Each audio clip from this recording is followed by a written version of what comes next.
परंतु आज कुठलाही मुहूर्त नाही आणि लग्न तर आज नाहीच नाही. अहो असं काय करताय? मुहूर्ताची अक्षत ठेवायला जायला नको का? मुहूर्ताची अक्षत ना द्या ना, मी कुठे थांबवलंय? पण ही कसली रीत आहे? दर्शनास म्हणून जायचे आणि अक्षत ठेवून परत यायचे, इतकी साधी गोष्ट. आता सोहळा कसला करताय? अहो पण मी तुझे या बाबतीत काहीही ऐकायचो नाही. हे असलं वाजंत्री, ताशा आणि मिरवणुका मला जमायचं नाही. ठरलं म्हणजे ठरलं, चर्चा नको. घरातलं पहिलं कार्य आहे, सगळं काही रीतीला धरून व्हायला नको? माफ करा, मी लहान तोंडी मोठा घास घेत असेल कदाचित, परंतु या ग्रामण्याच्या काळात जरी तुम्ही उभयत आणि अक्षता दिलीत तरी त्याचा गाजा वाजा झाल्याशिवाय राहणार नाही. पण मग आता काय करावं म्हणताय? यावर मार्ग म्हणजे तुम्ही तुमच्या मूळस्थानी कोकणात जाऊन अक्षत करू शकता. नाही, अजिबात नाही. म्हणजे या रिकाम टेकड्या पुणेकरांना घाबरून मी कोकणात जावं असं म्हणणं आहे का आपलं? जमायचं नाही. इतकंच असेल तर स्वतःच्या घरातल्या देव्हाऱ्यात मी अक्षत ठेवीन. का पण? का आपण सगळं असं चोरट्यासारखं करायचंय घरातल्या घरात? मामनजींचं श्राद्ध आपण चटावर उरकलं, मी काही बोलले का? नाही ना. मग आता लेकीचं कार्य सुद्धा असं उरकून घेऊ म्हणताय? हे कसे करा बुवा, निमूटपणे गणपतीच्या मंदिरात अक्षत ठेवायला जा. तिथे कुणी काही हटकलं तर मी जवळच आनंदोद्भव थिएटरात बसलेला असेन सभेत. मला येऊन सांगा कुणाची काय हरकत आहे, मी पाहतो. चला येतो मी. थांबा गुरुजी, मला विचारायचंय काही.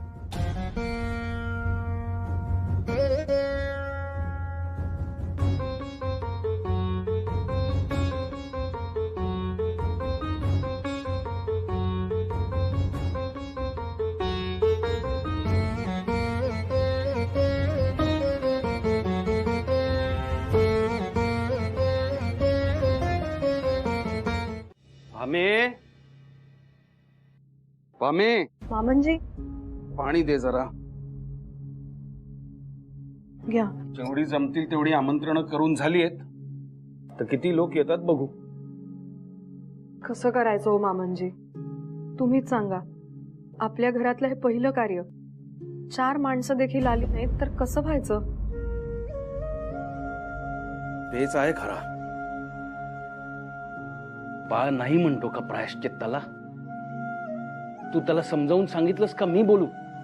हो,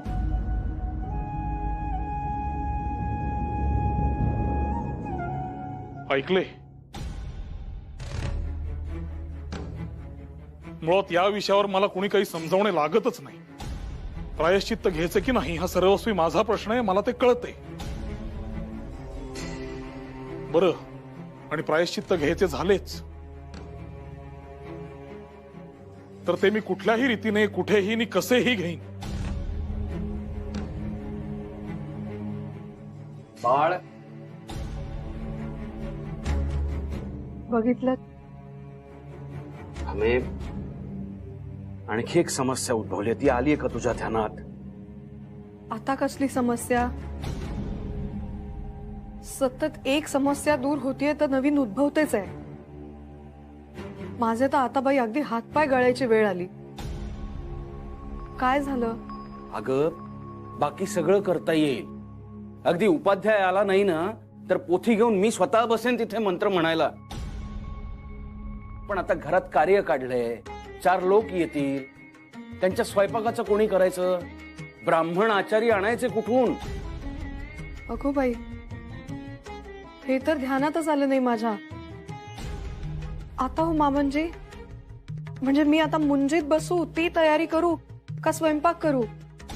आणि इतक्या माणसांचा स्वयंपाक व्हायचा तरी कसा माझ्या एकटीच्याने? कमीत कमी 4 हात तरी लागतील मदतीला. कसं व्हायचं? करूया करू काहीतरी.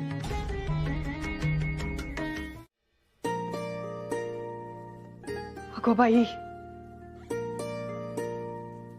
देवा,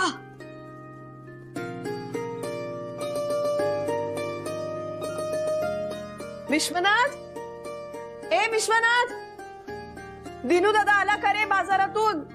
ओटीचे खण आणायला पाठवलं होतं ना त्याला. अरे ऐकू जातंय का?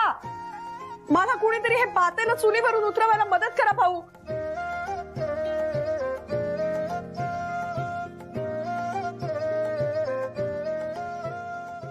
सगळी कामं अर्धवट. हे एवढे नारळ खवायचे, लाडवांचं करायला घ्यायला हवं मला. मी एकटी किती कामांना पुरे पडणार आहे. कसं व्हायचं माझ्या एकटीच्यानं हे सारं? मदतीला एक हात नाही कुणाचा. परमेश्वरा, काय रे वेळ आणलीस ही. घरातलं पहिलं कार्य आहे. स्वयंपाकाला एक आचार्य मिळू नये या बहिष्कारापायी. एरवी लग्न घरात सगळे नातेवाईक, पाहुणे रावळे किती गजबज असते. हा हा म्हणता 10 हातांनी 100 कामं उरकली जातात. ते माझ्या एकटीच्याने 100 कामं कशी व्हायची आता?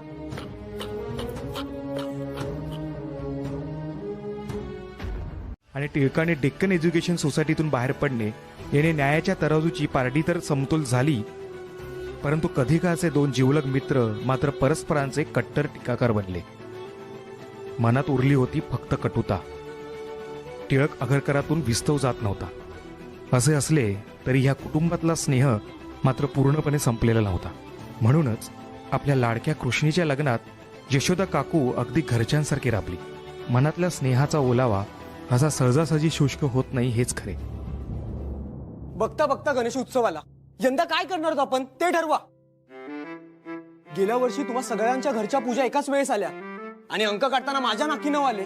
मी एकटा तरी कुठे कुठे बघू. अग्रलेख लिहायचा तेवढा बाकी होता माझ्याने.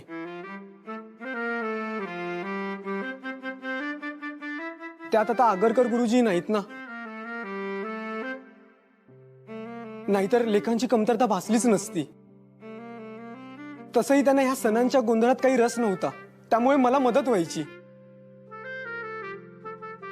यंदा तोही भार माझ्यावरच येणार असं चित्र दिसतंय. आता यात हसण्यासारखं काय गुरुजी? खरंय रे बाबा, तुझं खरंय. हल्ली टिळक गुरुजी सुद्धा घरातूनच काम करतायत. आगरकर गुरुजी गेल्यापासून त्यांनी कार्यालयात येणं कमी केलंय. गुरुजी, तुम्हाला म्हणून सांगतो, अलीकडे ना ह्या कार्यालयाची रयाच गेलीय. मी म्हणून सगळं धकवून नेतो. या या बळवंतराव, बघा हा काय म्हणतोय. गुरुजी तुम्ही, अहो तुम्ही कधी आलात? अहो नाही म्हणजे मला तसं म्हणायचं नव्हतं.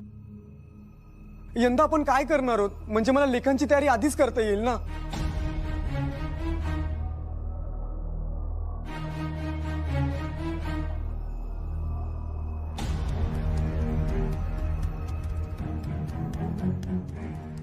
अगदी बरोबर बोलतोयस दीनानाथ. हा सगळा व्याप काही आता माझ्याच्याने सांभाळला जात नाही. एक असे का करत नाहीस? तूच अग्रलेख लिही ना. मी? अहो काही काय बोलताय गुरुजी? अहो मी कसं लिहू? नाही नाही, मी खरंच म्हणतोय. जमेल तुला, कर प्रयत्न, हळूहळू येईल. बरं का मंडळी, आजपासून अग्रलेखांची जबाबदारी दीनानाथ बुवांची. मी सुटलो. अहो हसताय काय गुरुजी? अरे अग्रलेख लिहिणं काय थट्टा आहे का? मुळीच नाही. अग्रलेख लिहिणं ही थट्टा मुळीच नाही. पण आज बळवंतरावांना तुझी थट्टा करण्याची लहर आली आहे एवढं मात्र खरं.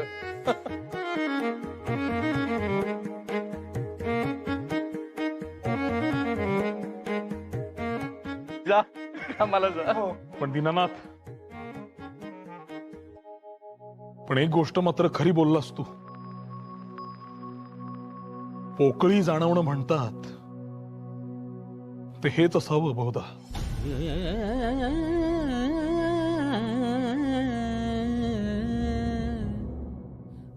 असो,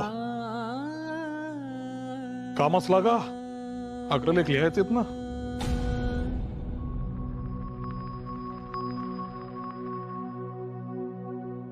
एवढा वाघ मागे लागल्यासारखा कशाला धावत आलाय?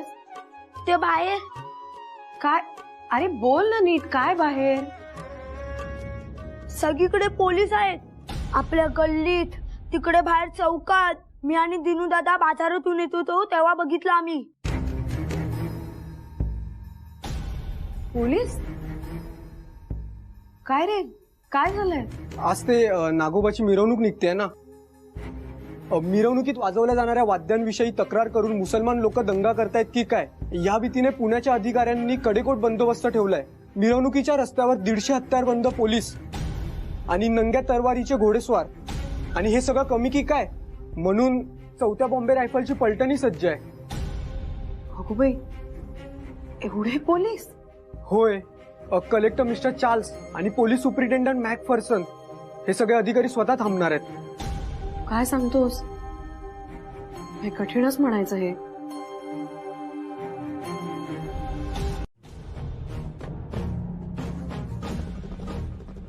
तसं नाही, कित्येक मंडळींनी सभेच्या निमंत्रण पत्रावर सह्या देखील केल्या आहेत ना. मुसलमानांचे दंगे होण्याबाबत सरकारी अधिकाऱ्यांचा पक्षपातीपणा कारणीभूत आहे, ही गोष्ट मुंबई पुण्यातील सुधारक पक्षांनाही कबूल आहेच की. पण जे काही करायचे ते एकत्रितपणे करा, एवढंच माझं म्हणणं आहे.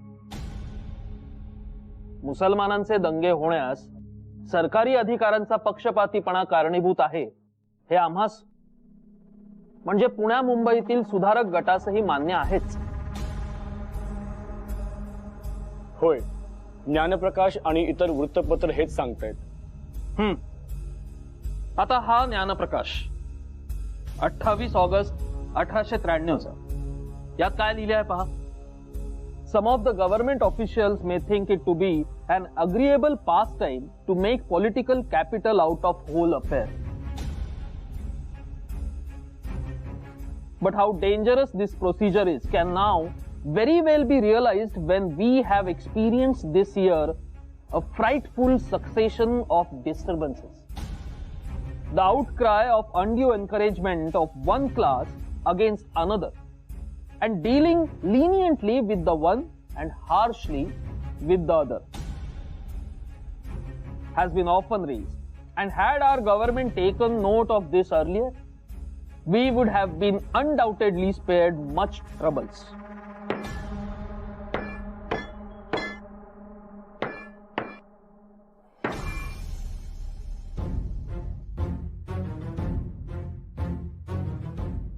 हे असे नुसते लिहून काय हाती लागणार आहे? यासाठीच सभा घ्यायला हवी असे माझे स्पष्ट मत होते आणि आत्ताही आहे.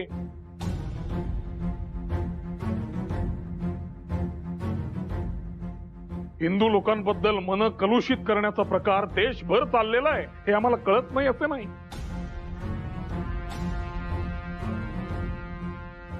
या दोन्ही जातींच्या पंचायती नेमून दंगे न होण्याची सर्व जबाबदारी पुढाऱ्यांनी घ्यावी असे सरकारचे मत असते. त्याचे कारण काय? सरकारला आपली जबाबदारी टाळायची आहे आणि सरकारच्या या विचाराला भुलून इथले अनेक जण ही जबाबदारी आपल्या शिरावर घ्यायला माना पुढे करतायत आपल्या. आणि इथेच आपली चूक होते. तुम्हाला नेमके म्हणायचे तरी काय बळवंतराव? ते पहा, जेवणाचा बेद बाकी फक्कड होता बळवंतराव. साखर भात खाऊन पोट अगदी तटतटलंय, पण मनाचं समाधान काय होत नाही बुवा. खरंच वहिनींच्या रूपाने साक्षात अन्नपूर्णा तुमच्या घरात वास करते. खरंय हो. हे मात्र अगदी लाख बोललात तुम्ही. बाकी बळवंतराव, तुम्ही मुंबई कायदे मंडळाची मध्य विभागाची जागा जिंकल्याबद्दल पुन्हा एकदा मनपूर्वक अभिनंदन. बाकी बळवंतराव, नाम जोशी कसे काय आले नाही भाऊ अजून? कुठेतरी कामात अडकले असतील, नाहीतर एरवी त्यांना आमंत्रण दिलंय आणि ते आले नाही तसं व्हायचं नाही. घ्या, स्वागत आहे नाम जोशी. वा वा वा वा, 100 वर्ष आयुष्य आहे आपल्याला नाम जोशी. आता तुमचीच आठवण निघाली होती.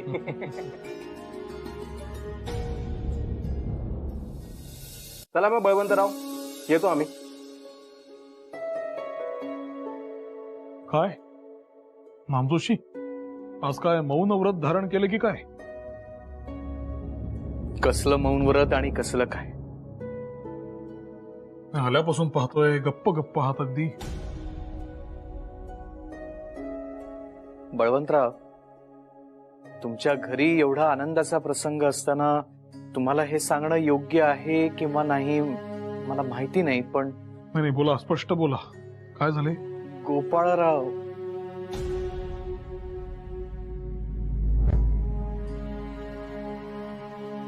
त्यांचे काय? गोपाळरावांचं दुखणं त्यांच्या जीवावर बेतू शकतं असं डॉक्टर गद्रेंनी कळवलेलं आहे. बळवंतराव, त्यांची तब्येत इतकी ढासळलेली आहे की गेल्या काही दिवसांपासून सुधारकात लिहिणं देखील त्यांनी थांबवलेलं आहे. कुठल्या वैद्यांचे औषध चालू आहे? डॉक्टर विश्राम घोलेंचं. त्यांची औषधं सुरू आहेत. डॉक्टर गद्रेंनी त्यांना मिरजला जाऊन राहायला सांगितलेलं आहे. त्यांच्या सल्ल्यानुसार ते तिथं जातील. बळवंतराव, त्यांच्या अंगावर सूज यायला लागलेली आहे आणि अशक्तपणा देखील वाढलेला आहे. कुठल्याही औषधाचा गुण त्यांना लागू पडत नाही. या सगळ्या गोष्टी तुमच्या कानावर असाव्यात म्हणून तुम्हाला सांगितलं.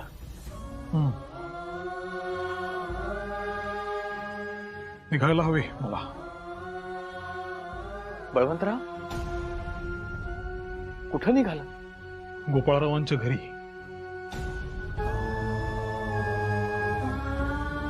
माझ्या जाण्याचा आणि तुझ्या अलवणात राहण्याचा काही एक संबंध नाहीये, आणि हे मी सांगतोय तुला. त्यामुळे उद्या तुझ्यावर वेळ आली की त्यांना निक्षून सांगायचं धैर्य ठेव. यशोदा, तुला ठेवावं लागेल. बरं बाई, देते वचन, राहीन धैर्यानं. पण का असं बोलताय जिवंतपणी विधवेच?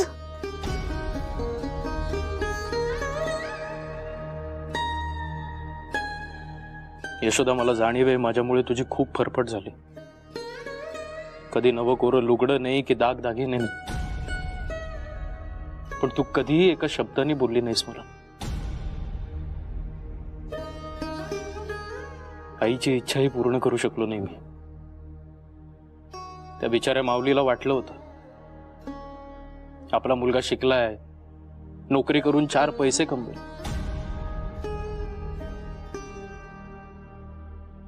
आपल्या मुलांच्या बाबतीतही हीच गत. त्यांचा बाप म्हणून त्यांच्यासाठी काही ठेवलं नाहीये मी मागे. हो बास, वास आता हे असं सगळं बोलणं. आणि मला कुठे होती दागदागिन्यांची हौस? वयामुळे आलेलं ते अल्लड पण होतं इतकंच. आणि असं का बोलता हो तुम्ही? काही मागे ठेवलं नाही. आपलं हक्काचं घर आहे. तुम्ही आहात ना माझ्यासाठी. मग मला अजून काही नको बाई. आणि 4 दिवस टिकणाऱ्या या पातळामध्ये सुख असतं असं कोण बोललं?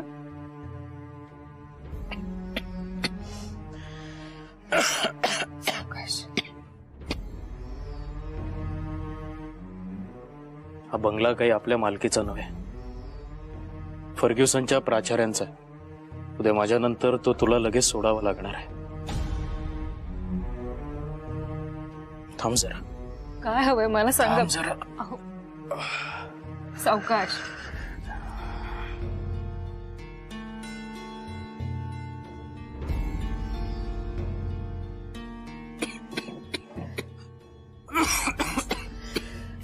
सावकाश इथे बसा बरं. पाणी देऊ का तुम्हाला? हे ठेव. हे काय? हे ठेव. माझ्यासाठी एखादा नवा दागिना केला की काय?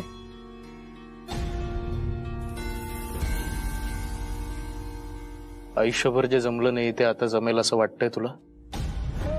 आपल्या आयुष्यातील उमेदीची पहिली 10-12 वर्ष आपले इष्ट हेतू तडीस नेण्याकरिता केवळ आपण आरंभलेल्या कार्यापासून होणाऱ्या परिणामावर नजर देऊन दुसऱ्या कोणत्याही गोष्टींकडे वा संकटांकडे लक्ष न देता खर्ची केली. त्यापैकी एकास अकाली मृत्यूने ओढून नेल्यामुळे दुसऱ्याचे मन विषाद आणि दुःखाने भरून अगदी वेडावून जाणे स्वाभाविक आहे. पण त्याहून अधिक दुःखकारक गोष्ट ही होय की ज्या महाराष्ट्रातील लोकांची सेवा करण्याचा प्रिय आगरकरांनी आणि आम्ही निश्चय केला होता त्यांच्या पुढे ही दुःखाची कहाणी सांगण्याचा आमच्यावर अकल्पित प्रसंग यावा. गेल्या 5-6 वर्षात त्यांच्या आणि आमच्यात आलेला मतभेद बऱ्याच लोकांपुढे आलेला आहे. पण मृत्यूचे स्वरूप इतके उग्र आणि भयंकर आहे की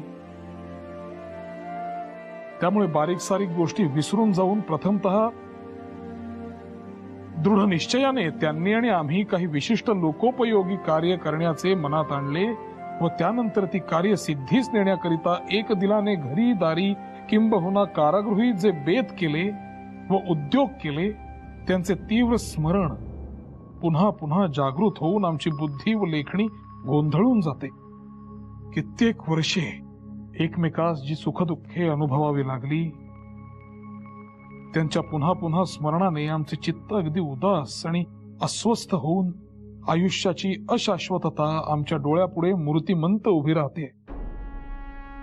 स्वजनस्य हि दुःख मग्रतो विवृतद्वार मिवोपजायते असे जे कालिदासाने एके ठिकाणी म्हटले आहे त्याचा हल्लीच्या प्रसंगी आम्हास तर पूर्ण प्रत्यय येतोय. गोपाळराव आगरकर यांच्या वियोगाने आम्हास जो शोक होतोय तो आवरून त्यांच्या संबंधाने शेवटच्या कर्तव्यांपैकी आजचा लेख हे एक दुःखकारक कर्तव्य आहे असे समजून ते केले पाहिजे.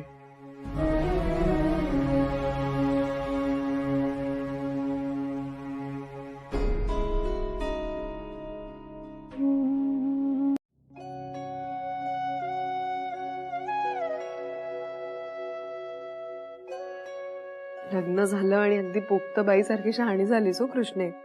बरं वाटलं मला. असाच समजुतीने संसार कर. करेन मी संसार. आता काय सासर घरी उठता बसता तुझा उद्धार होऊ द्यायची नाही. आई, विशूला नीट तपासलंय ना? गाठभीट नाही ना झालेली? गाठ? कसली गाठ? आणि त्याचा आणि तापाचा काय संबंध? म्हणजे तुला काहीच माहिती नाहीये? नाही. अगं, बाहेर जरा प्लेगची साथ आल्यासारखं वातावरण आहे. हे काय आता नवीन? अगं, यात आधी काखेत किंवा जांघेत गाठ उठते, मग ताप येतो आणि 4-6 दिवसात. काय 4-6 दिवसात काय? अगं, सगळ्यांना नाही होत, ते जास्त झालं तरच होतं. म्हणजे तसं. काय बोलतेस? बोलतेस का पुढे? 4-6 दिवसात काय? काहींचा मृत्यू होतो. अगं काय कृष्णा, एवढी मोठी झालीस ना तरी अजून कुठे बोलावं काय बोलावं याचा जराही पोचपास नाही का ग तुला? भरल्या घरात काहीतरी अभद्र बोलायचं म्हणजे काय? यात अभद्र काय? मी काळजीने बोलतेय. हा संसर्गजन्य रोग आहे. घरात एकाला झाला तर सगळ्यांना होतो. तुझ्या कानावर घालतेय तर. मग आता कसं करायचं ग? या आधीही प्लेगच्या साथी येऊन गेल्यात. आजाऱ्यांना कधी कधी घरातून बाहेर ठेवावं लागतं. काही वर्षांपूर्वी लंडन मध्ये ही साथ येऊन गेलीये. वा, लग्नानंतर माझी ताई हुशार झाली आहे. बरं वाटतंय का थोडं? हुशार तर काय आहातच तुम्ही सगळी, दादांवरच गेलायत तुमच्या. आणि या बयाबाई काय, वेळ मिळाला आणि कोणी काही बोललं नाही तर सबंध दिवस नुसतं पुस्तक वाचत बसतील. जा बाई, तू नेहमी मलाच टोचून बोल. आता एवढं वाचतीये म्हणून बाहेरच्या जगात काय चाललंय ते कळतंय. नुसतं घरात बसून थोडी हे कळणार आहे. बर, काय चाललंय बाहेरच्या जगात? प्लेगचं तर आहेच, पण यावेळी जरा दुष्काळाचं पण आहे. थोडी काळजी घेतली पाहिजे, इतकंच माझं म्हणणं आहे.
या गोऱ्या सोजिरांनी केवळ अनाचार माजवलाय. सबंधच्या सबंध कुटुंब या रोगाने ग्रस्त झाल्यामुळे मृतदेह स्मशानापर्यंत नेलाही कोणी नाही, आणि नेलाच तर भडागणी द्यायला एकही नातेवाईक उरला नाही, अशी भयानक अवस्था आहे. कित्येक घरातील कर्ता पुरुष हा रोगाच्या संसर्गाच्या संशयाने उचलून नेल्या कारणाने मागे पडलेल्या स्त्रियांची परिस्थिती आता बिकट होत चालली आहे. आणि पुढील संकट टाळण्यासाठी आपल्या घरातील एक रुग्ण मृत्युमुखी पडलाय हे लपवण्यासाठी लोक कित्येक छुपे मार्ग शोधून काढू लागले. नाही, हे सगळं परवडलं, परंतु आपल्या स्त्रियांबाबतचं वर्तन हे मात्र चीड आणण्यासारखंच आहे. घरांमध्ये पुरेसा प्रकाश न पडल्याचे कारण देत आणि तपासणीचे निमित्त शोधून हे सोजीर महिलांना सरळ सरळ रस्त्यावरती ओढून आणतायत. आणि तपासणीसाठी ते त्यांचे कपडे उतरवतायत. दादा, हे सारे आपण उघड्या डोळ्यांनी किती दिवस बघायचे आणि तोंड दाबून किती दिवस सहन करायचे?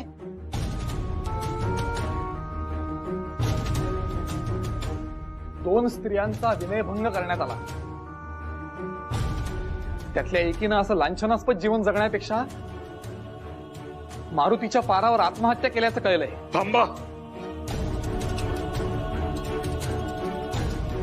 थांबा,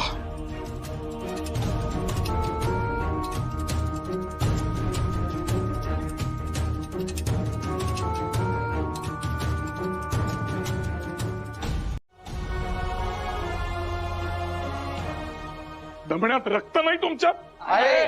मग रँड असून जिवंत कसा?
हा पुढे जिमखाना, रोज संध्याकाळी रँड इथे येतो. हाच त्याचा येण्या जाण्याचा रस्ता आहे. नीट बघून ठेवा,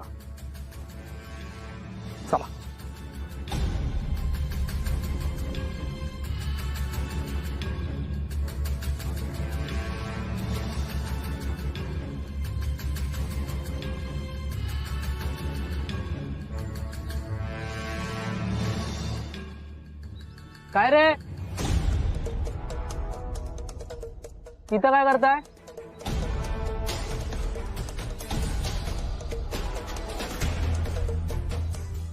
नाही काही नाही, असंच फिरायला इथे आलो होतो. खर तर वाट चुकलो. काय या भागाचं नाव काय? काय करायच्यात नसतं चौकशा? तुम्हाला कुठे जायचंय? अहो ते तुळशीबागेतलं मंदिर आहे ना, तिथं जायचं होतं.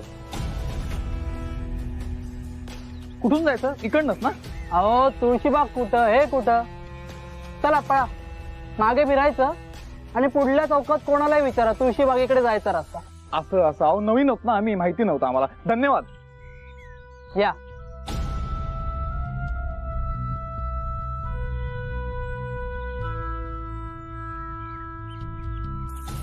माननीय गव्हर्नर साहेब यांस, लोकांच्या आरोग्याचा प्रश्न या संबंधाने सध्या सैनिकांनी जो धुमाकूळ घातलेला आहे त्याबाबत आम्ही व आमचे वाचक तक्रारी करत राहिलो.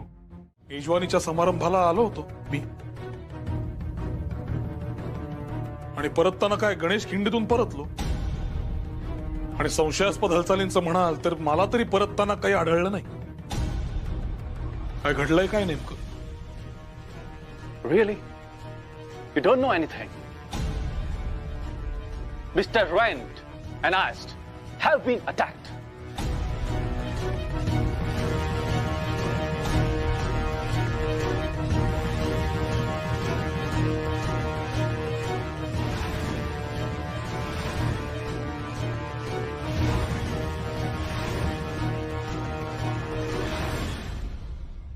Ast was shot dead, and Rand was taken to Sassoon Hospital. A bullet has passed through his left lung, and he is severely injured. अहो सांगा ना मला, काहीतरी नेमकं काय म्हणतोय? थांब जरा भामे. अद्याप जिवंत आहेत ना रँड साहेब?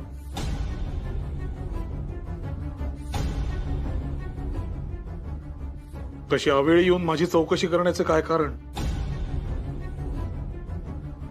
आणि तुमच्या प्रश्नाचे साधे उत्तर असे, माझा या कुठल्याही प्रकरणाशी काहीही संबंध नाही.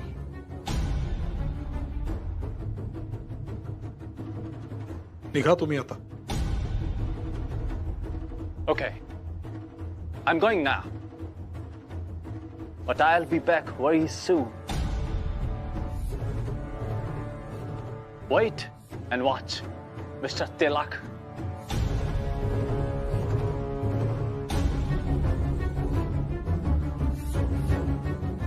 अहो काय झालं नक्की, आता तरी सांगताय का मला? आम्ही घाबरण्याचं काहीही कारण नाही. तू शांत हो जरा. झालं इतकंच, तो रँड साहेब आहे ना, वॉल्टर रँड, प्लेगच्या तपासण्यांच्या वेळेला लोकांच्या देवघरांना, अगदी स्त्रियांनाही विटाळ करत होता. कोणीतरी त्याच्यावर गोळ्या झाडल्या आहेत. काय? पण मग गेले का ते? आहे, ससूनला नेलाय त्याला, परंतु प्रकृती गंभीर आहे. पण कोणी झाडल्या गोळ्या, कधी आणि कशा? व्हिक्टोरिया राणीच्या सन्मानार्थ जो मेजवानीचा समारंभ आयोजित केला होता, जिथे मी गेलो होतो, तिथल्या बंगल्याच्या बाहेर रँड साहेब बग्गीत बसला. त्याच्या मागच्या बग्गीत आयस्ट देखील बसला. बग्गी जसजशी पुढे जाऊ लागली असे काही कळण्याच्या आतच रँड बग्गीत By any violence and stupidity of anyone, if someone amongst you is backstabbing us, committing treasons, and plotting murders, and unable to control yourself, and the government will inevitably be forced to take strict action against you and bring the things under control.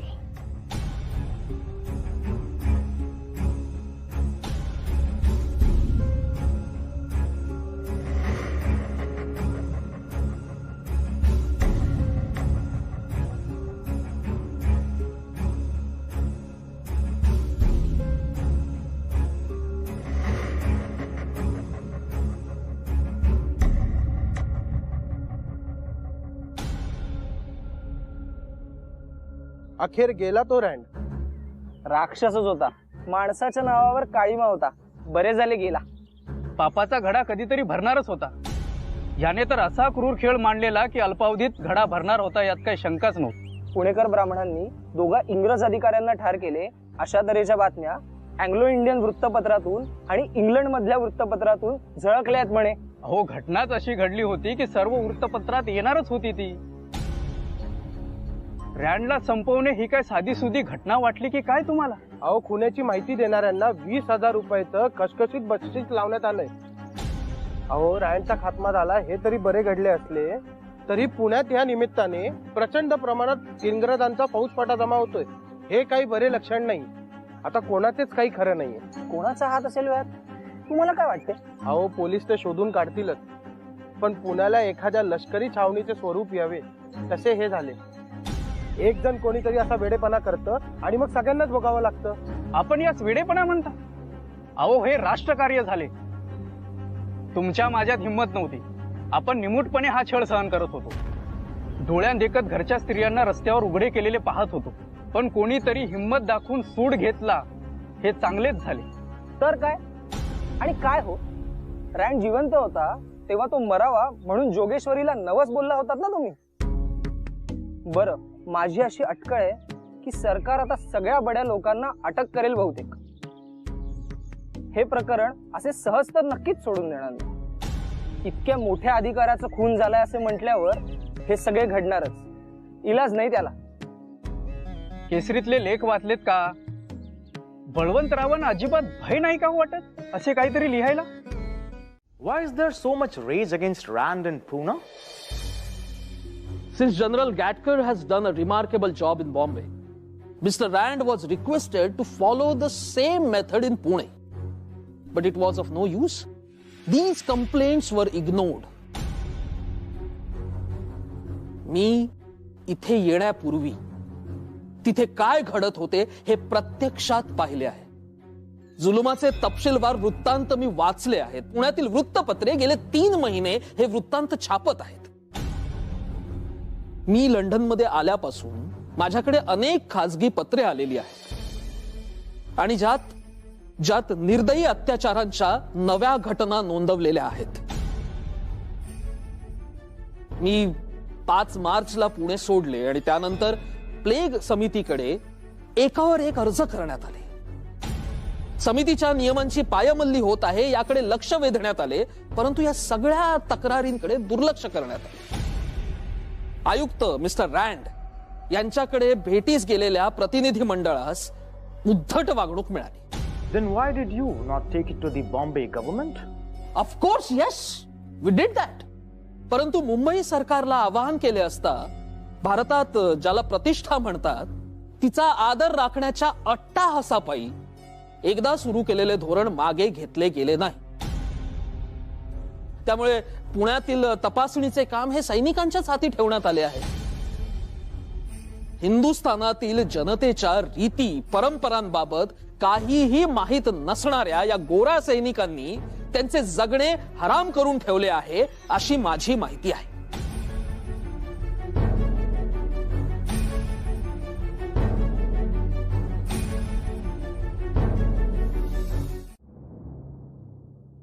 Balwantrao, आपण गोखलेंची Manchester guardian मधली मुलाखत वाचलीत का? वाचली तर चांगली झाली मुलाखत. British सैनिकांवर त्यांनी चांगलेच गंभीर आरोप केलेत. शिवाय प्लेग समितीच्या कारभारावरही ताशेरे ओढत समितीच्या नियमांची कशी पायमल्ली चालली आहे हे सुद्धा सांगितलेले चांगले झाले.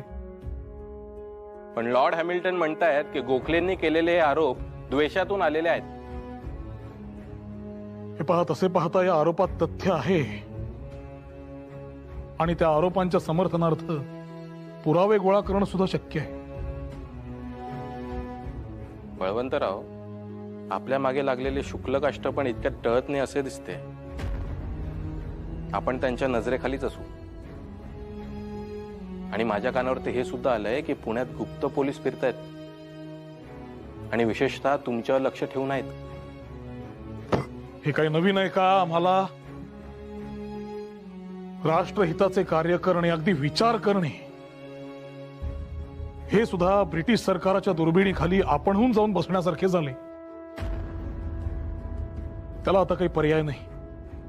अगदी विचार करणं सुद्धा व्यर्थ आहे त्यावर. ईश्वर इच्छा बली असी.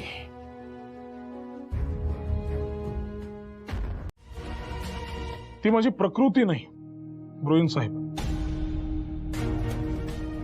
त्यामुळे तुम्ही तुमचे काम करा, ते मला माझे करू द्या.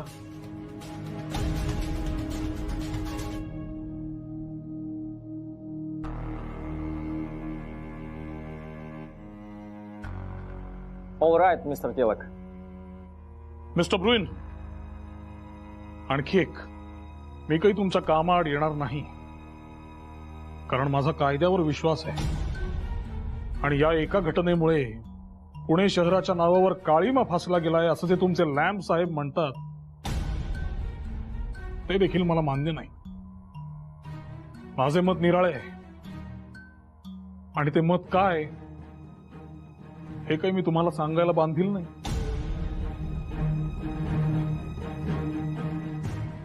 या आता.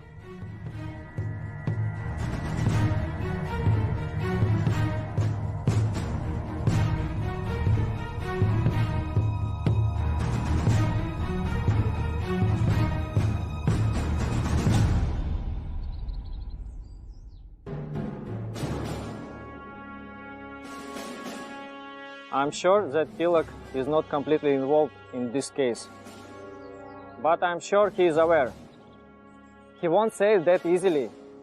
We already have taken him into custody and released him on bail once. But now? Now what? Now we will charge him for treason. And the sedition case has to be set up in the session court. Prepare for it.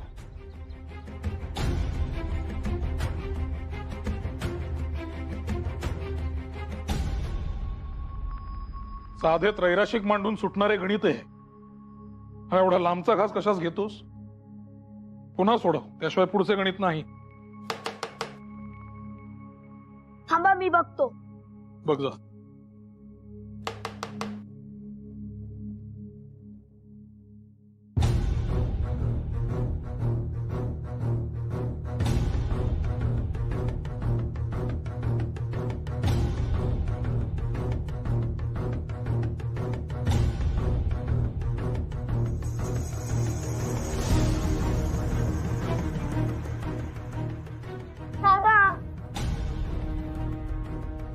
दादा, police आले आहेत. आईकडे जा.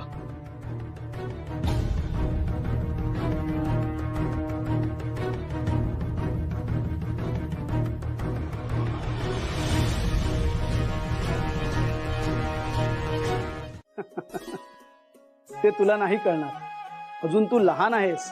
अहो, मी आता 12 वर्षांचा झालोय. मी दादांचे अग्रलेखी वाचतो आणि त्यावर मी त्यांच्याशी चर्चाही करतो. असं आहे का? बर बर. नमस्कार तात्या साहेब. आज कसे येणे केले? महाराज, आपल्या तालमीत शिष्य अगदी चांगलाच तयार होतो. या पण बरोबरच म्हणतोय श्री. महाराज वगैरे कशाला म्हणताय? बळवंतरावच ठीक आहे. उगाच हव्यात कशाला उपाध्या? अहो, उपाध्या कसल्या? प्रेम आणि आदर आहे आपल्याबद्दल. अहो, आपण राजमान्य राजश्री म्हणतो तेही आदरानच. तुम्हाला राजमान्य म्हटलेलं पटायचं नाही, पण तुम्ही आमच्यासाठी राजांसारखेच. ते काही असो, पण मला महाराज ही उपाधी नको. मुळात ते माझे काम नाही, आणि महाराज ही उपाधी चिकटवून घ्यायची माझी इच्छा देखील नाही. मी पत्रकार आहे तेवढे पुरेसे आहे, आणि तीच माझी ओळख असावी असं देखील मला वाटते. कारण ते माझं कर्म आहे, आणि माणसाला कर्माने ओळखलं जावं असं आपलं माझं मत. या बसा. हो हो, बसा. आजच्या भेटीचे काय प्रयोजन? आमच्या आजच्या भेटीचं प्रयोजन म्हणजे व्यापाऱ्यांचं एक शिष्टमंडळ आपल्याला भेटण्यासाठी उत्सुक आहे. आपली परवानगी असेल तर तसा निरोप देईन मी त्यांना. येऊ द्या, परवानगीचं काय त्यात. पण व्यापाऱ्यांचे माझ्याकडे काय काम? ही नवी कर व्यवस्था, त्याबद्दलच बोलायचंय त्यांना तुमच्या बरोबर.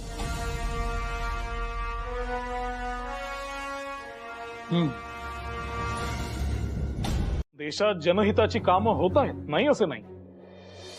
परंतु त्याचबरोबर अंतस्थ ज्या गोष्टी घडत आहेत, ज्या घटना घडत आहेत, त्या मला खरोखर अस्वस्थ करतात तात्या.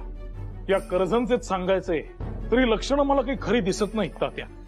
अतिशय अहंकारी माणूस आहे आणि या कृत्यावरून त्याच्या सैन्यात त्याच्याच विरुद्ध असंतोष देखील आहे. हिंदुस्थानचा सेनापती म्हणून त्यांनी लॉर्ड किशनरची नेमणूक केली खरी. किशनरने सैन्यात हव्या त्या सुधारणा देखील केल्या. क्वेट्टामध्ये अधिकारी प्रशिक्षण संस्थेचा प्रस्ताव ठेवला. हे सगळे जरी असले तरी या दोघांमध्ये काही विस्तव जात नाही अशीच माहिती आहे. बळवंतराव, आपला व्यासंग बघून नेहमीच आम्हाला थक्क व्हायला होतं. किती विषयांची आणि कुठली कुठली माहिती ठेवता आपण. अहो, कसं आहे, हे आपले राज्यकर्ते, त्यांचा राग लोभ आपल्यावरच निघणार हे जर स्वाभाविक मानले तर त्यांबाबतची इत्यंभूत माहिती आपण ठेवायलाच हवी. पर्याय काय दुसरा? आता हेच बघा ना, वायव्य सरहद्द प्रांतात आपला खर्च वाढू नये आणि किशनरचा तोरा वाढू नये म्हणून तिथल्या टोळीवाल्यांना सैन्य सदृश्य स्वरूप दिलंय. आता याचा अर्थही आपण समजून घ्यायला हवा. उद्या जर यादवी माजू लागली तर याचा फायदा हे परकीय राज्यकर्ते घेणार आणि नुकसान हिंदुस्थानचेच होणार हे निश्चित. म्हणजे सद्यस्थितीत घडत असलेल्या घटनांची सांगड घालत भविष्याचा सावध कानोसा घेत राहणे आपल्याला सातत्याने करत राहावं लागेल, असंच ना?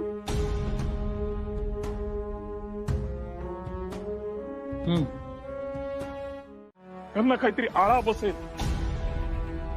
बंगालची फाळणी हा कसला प्रयत्न होता? तर बंगाली बोलणारे, बंगाली आचार विचार असणारे लोक एकत्र राहिल्याने त्यांच्यातली संघशक्ती वाढतीये. हे त्या लॉर्ड कर्झन सारख्या धूर्त व्हाईसरायला पूर्वीच कळले होते. आणि बंगालची फाळणी हा बंगाली लोकांच्यातली संघशक्ती तोडण्याचा डाव आहे असे माझे स्पष्ट मत आहे. या इंग्रजांचे नाक दाबायचे असेल तर राष्ट्रीय बहिष्कार हा उपाय आहेच. परंतु तो फक्त शब्दात आणून चालायचा नाही, कृतीत आणायला हवा. आणि त्यासाठी तुमच्यासारखी तरुण मंडळी प्रयत्नशील असायला हवी. तरच ते देशहिताच्या चळवळीतले एक महत्वाचे पाऊल ठरेल, स्वातंत्र्याच्या दिशेने पहिले पाऊल ठरेल. आणि याचेच मार्गदर्शन म्हणून मी एक चतुसूत्री आता तुमच्या समोर मांडणार आहे. स्वराज्य, स्वदेशी, बहिष्कार, राष्ट्रीय शिक्षण. लोकमान्य बाळ गंगाधर टिळकांचा, लोकमान्य बाळ गंगाधर टिळकांचा, लोकमान्य बाळ गंगाधर टिळकांचा, लोकमान्य बाळ गंगाधर टिळकांचा, लोकमान्य बाळ गंगाधर टिळकांचा. बंगालमधील लोकांनी हुगळी नदीत शुचिभृत होऊन रस्त्यावर एकत्र येऊन शपथ घेतली की इथून पुढे मँचेस्टरचे कापड आणि लिव्हरपूलचे मीठ वापरायचे नाही.